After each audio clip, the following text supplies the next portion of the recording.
ప్రజలను తన అబద్ధాలతో మోసాలతో ఏ రకంగా తాను ప్రజలకు అన్యాయం చేస్తూ ఉన్నాడు అనే దాని మీద మూడో అంశం.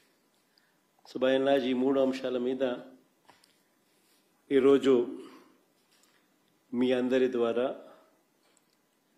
ప్రజలకు ఇటువైపున నాణ్యానికి ఇటువైపున ఉన్న స్టోరీని ఇటువైపున ఉన్న అంశాలను కూడా తెలియజేసే కార్యక్రమం చేస్తా ఉన్నాం. అసలు రాష్ట్రంలో ఇటీవల కొన్ని పరిణామాలు చూస్తూ ఉంటే రాష్ట్రంలో అసలు ప్రభుత్వం ఉందా అన్న సందేహాలు ఎవరికైనా కూడా కలుగుతాయి. కామన్ మ్యాన్ పరంగా ఆలోచన చేస్తే, సామాన్యుడి పరంగా ఆలోచన చేస్తే. ఎందుకనంటే రాష్ట్రం అన్నది, ఒక గవర్నమెంట్ అన్నది చేయాల్సిన రొటీన్ కార్యక్రమాలు, చేయాల్సిన రొటీన్ బాధ్యతలు, maintenance of law and order ఇవాళ లేదు. ప్రజాస్వామ్యయుతంగా గొంతు విప్పే పరిస్థితి ఈరోజు లేదు. రెడ్ బుక్ రాజ్యాంగం అని అంటా ఉన్నారు. ప్రజాస్వామ్యయుతంగా గొంతు విప్పితే ఆ గొంతును నలిపేస్తా ఉన్నారు. ప్రజలకు అభివృద్ధి లేదు, ప్రజలకు సంక్షేమం లేదు, రెండే లేవు. ఎకానమీ పరిస్థితి చూస్తే తిరోగమనం.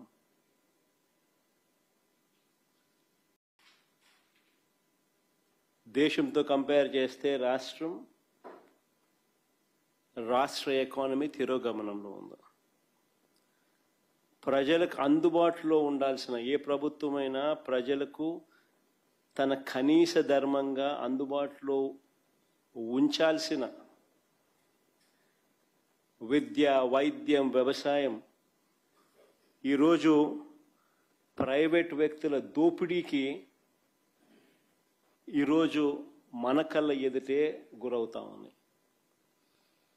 ఇవన్నీ ఒక రాష్ట్ర ప్రభుత్వం కనీస బాధ్యతలు ఇవన్నీ. కానీ అన్ఫార్చునేట్గా కనీస బాధ్యతలు కూడా ఈరోజు రాష్ట్ర ప్రభుత్వంలో కనపడని పరిస్థితులు. అందుకని అడుగుతా ఉన్నాం, అసలు ఈ రాష్ట్రంలో పాలన అనేది సాగుతూ ఉన్నది ప్రజల కోసం సాగుతూ ఉందా, లేకపోతే దోపిడీదారుల కోసం ఈ పాలన సాగుతూ ఉందా అన్నది నిజంగా అర్థం కాని విషయమే. ఒక క్వశ్చన్ మార్క్.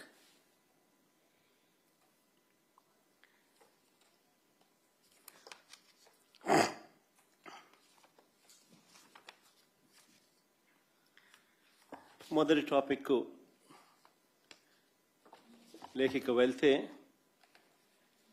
రైతులకు అందాల్సిన ఎరువులు బ్లాక్ మార్కెట్ చేస్తూ ఈరోజు స్కాములు కనిపిస్తూ ఉన్నాయి.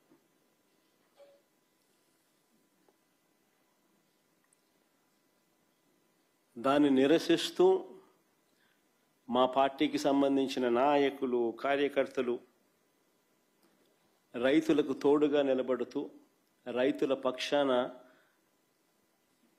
రైతులతో కలిసి ఆర్డీఓలకు నిన్న అర్జీ ఇచ్చే కార్యక్రమం చేశారు. ఆశ్చర్యం ఏమిటనంటే, రైతుల తరపున మేము చేసే ఈ కార్యక్రమం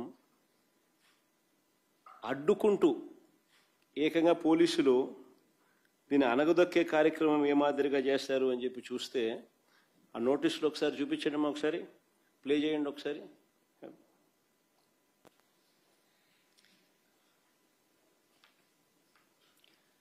ఆ నోటీసులు ఒకసారి చూస్తే, రైతు నాయకులు, మా నాయకులు, కార్యకర్తలు ఇళ్లకు అర్ధరాత్రి పోలీసులను పంపి ఇంట్లో బెదిరించి ర్యాలీలకు వస్తే కేసులు పెడతామని చెప్పి ఏకంగా బెదరగొడుతూ నోటీసులు ఇచ్చారు.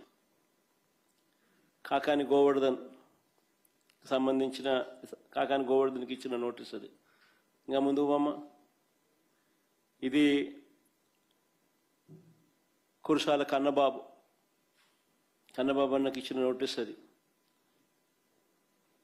ఈ పక్క లేళ్ళ అప్పిరెడ్డికి ఇచ్చిన నోటీసు. అంబటి రాంబాబుకి ఇచ్చిన నోటీసు, ఇంకా అపక అనంత వెంకటరామరెడ్డికి ఇచ్చిన నోటీసులు. రైతుల తరపున రైతులకు తోడుగా వైఎస్ఆర్ కాంగ్రెస్ పార్టీ నాయకులు పార్టిసిపేట్ చేస్తే ఇచ్చిన నోటీసులు నేను మీకు చూపిస్తా ఉన్నా. ఏం తప్పు అని అడుగుతా ఉన్నా. అంటే రైతులు ఏమైనా పర్వాలా, ఏమి నాశనం అయిపోతా ఉన్నా కూడా ఎవరు నోరు విప్పకూడదా? ఎరువులు అందని పరిస్థితి కనిపిస్తూ ఉన్నా కానీ, ఎరువులు దొరక్క రైతులు అగసాట్లు పడతా ఉన్న పరిస్థితులు కనపడతా ఉన్నా కానీ, ఏ పంటకు గిట్టుబాటు ధరలు రాని పరిస్థితి కనపడతా ఉన్నా కానీ వాళ్ళ తరపున మాట్లాడకూడదా? ప్రజాస్వామ్యం అనేది ఏ రకంగా ఖూనీ కాబడతా ఉందన్న దానికి ఇవన్నీ నిదర్శనాలు. అసలు రైతులు రోడ్డు ఎక్కాల్సిన పరిస్థితి ఎందుకు వచ్చింది? మీరు గన ఎరువులను అందించాల్సిన ఎరువులను అందించి ఉండింటే అసలు ఈ పరిస్థితే ఉండేది కాదు కదా. ఏ రైతు రోడ్డు ఎక్కే పరిస్థితే ఉండేది కాదు కదా.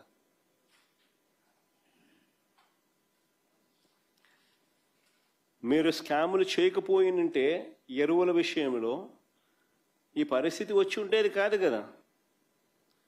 ఎరువుల కోసం 2 నెలలుగా రైతులు పడుతూ ఉన్న అగచాట్లు 2 నెలలుగా జరుగుతూ ఉంది. It's not something over night జరిగింది కాదు. 2 నెలలుగా ఇది కనిపిస్తూ ఉంది. 2 నెలలుగా రైతులు పడుతూ ఉన్న అగచాట్లు దీనికి సాక్ష్యం కాదా అని అడుగుతా ఉన్నా. అసలు ఇంత అధ్వానంగా ప్రభుత్వాన్ని నడుపుతా ఉన్నారు.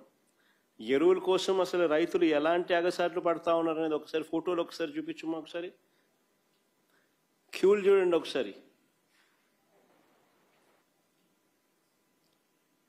రైతులకు ఎరువులు దక్కక కృష్ణా జిల్లా ఘంటసాల మండలం లంకపల్లి పిఎస్సి వద్ద కానీ మనుబొమ్మ పార్వతీపురం మన్యంలో విజయనగరం ఎస్కోటలో ఎరువుల కోసం బారులు తీరిన రైతులు, రాజంలో ఎరువుల కోసం రైతులు కొట్లాట, అనకాపల్లి తుమ్మపాలలో రాత్రి సమయంలో ఎరువుల కోసం పాటలు, రాత్రి సమయంలో తూర్పుగోదావరి జిల్లా తాళ్లపూడి మండలంలో పరిస్థితి అది, ఏలూరులో పరిస్థితి అది,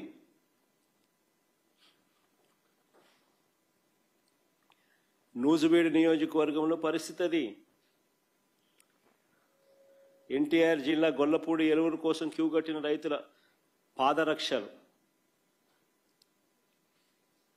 గుంటూరు జిల్లా రేపల్లె వ్యవసాయ మార్కెట్ యార్డ్ గోడౌన్ వద్ద రైతుల ఆందోళన.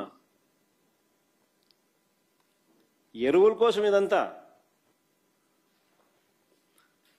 పామరు మండలంలో, ప్రకాశం జిల్లా పామరు మండలంలో, పామూరు మండలంలో కురమద్దాలిలో పరిస్థితి అది. సత్యసాయి జిల్లా సోమందపల్లెలో పిఎస్సి వద్ద పరిస్థితి ఇది.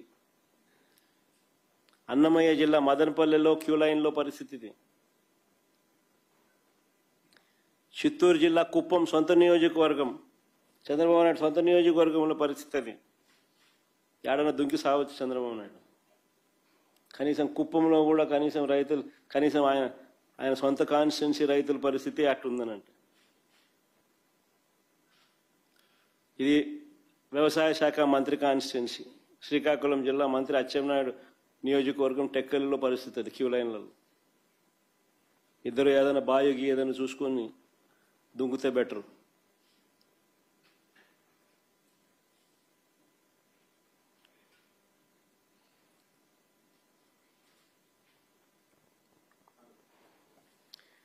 నేను ఒకటే అడుగుతా ఉన్నా మిమ్మల్ని అందరినీ కూడా, అసలు మీ ద్వారా ప్రజలందరినీ కూడా ఆలోచన చేయమని అడుగుతా ఉన్నది ఒకటే. వైఎస్ఆర్సిపి పాలనలో, అంటే మా పాలనలో గతంలో జరిగిన మా పాలనలో, వైఎస్ఆర్సిపి పాలనలో 5 ఏళ్లలో ఎప్పుడైనా ఎక్కడైనా రైతులు ఇలా ఎరువుల కోసం రోడ్డెక్కడం, ఎక్కడైనా చూశారా అని అడుగుతా ఉన్నా. Simple question. వైఎస్ఆర్సీపీ 5 ఏళ్ల పాలనలో ఎప్పుడైనా ఎక్కడైనా ఇలా రైతులు ఎరువుల కోసం అగచాట్లు పడడం, రోడ్డెక్కడం ఎక్కడైనా ఎప్పుడైనా చూశారా అని అడుగుతా ఉన్నా. మరి ఎందుకు జరగలేదు? వైఎస్ఆర్సీపీ ప్రభుత్వ హయాంలో ఎందుకు జరగలేదు? ఎందుకు చంద్రబాబు నాయుడు గారి హయాంలో మాత్రమే ఎందుకు జరుగుతూ ఉన్నాయి? అదే ముఖ్యమంత్రి పదవే కదా. అప్పుడు జగన్ ఉన్నాడు, ఇప్పుడు చంద్రబాబు ఉన్నాడు. అదే ముఖ్యమంత్రి పదవే, అదే అధికారులే. అప్పుడున్న అధికారులే, ఇప్పుడు కూడా అధికారులే, అదే అధికారులే. మరి ఎందుకు పరిస్థితి? ఇప్పుడు ఎందుకు ఆ పరిస్థితి ఉంది, అప్పుడు ఎందుకు ఆ పరిస్థితి లేదు? కారణం జగన్ అనే వ్యక్తికి రైతుల మీద, రైతులకు కష్టాలు రాకూడదు, ఉండకూడదు అని తాపత్రయం ఉండేది. తాపత్రయం ఉండి రైతులకు మంచి చేయాలి, రైతులకు మంచి జరగాలి అనే ఆలోచనలో ఉంటే ఇలాంటి పరిస్థితులు ఉండవు. అది తేడా. ఇక్కడ పరిస్థితి ఎందుకు అనంటే దీంట్లో కూడా స్కాములు చేసి దీంట్లో కూడా డబ్బెత్తాలన్న ఆలోచన చేస్తూ ఉన్నారు కాబట్టి పరిస్థితి ఇది. ఇంత దిక్కుమాలిన పరిస్థితి నిజంగా రాష్ట్రంలో ఉంది అని అంటే చంద్రబాబు నాయుడు సిగ్గుతో తలంచుకోవాలి. అడుగుతాను, సీజన్ రాగానే రాష్ట్రంలో ఎంత విస్తీర్ణంలో పంటలు సాగు చేస్తూ ఉన్నారు అని ఎవరైనా లెక్కలు కడతారు కదా. సీజన్ రాగానే రాష్ట్రంలో ఎంత విస్తీర్ణంలో పంటలు సాగు అవుతా ఉన్నాయి, వీటికి ఎంత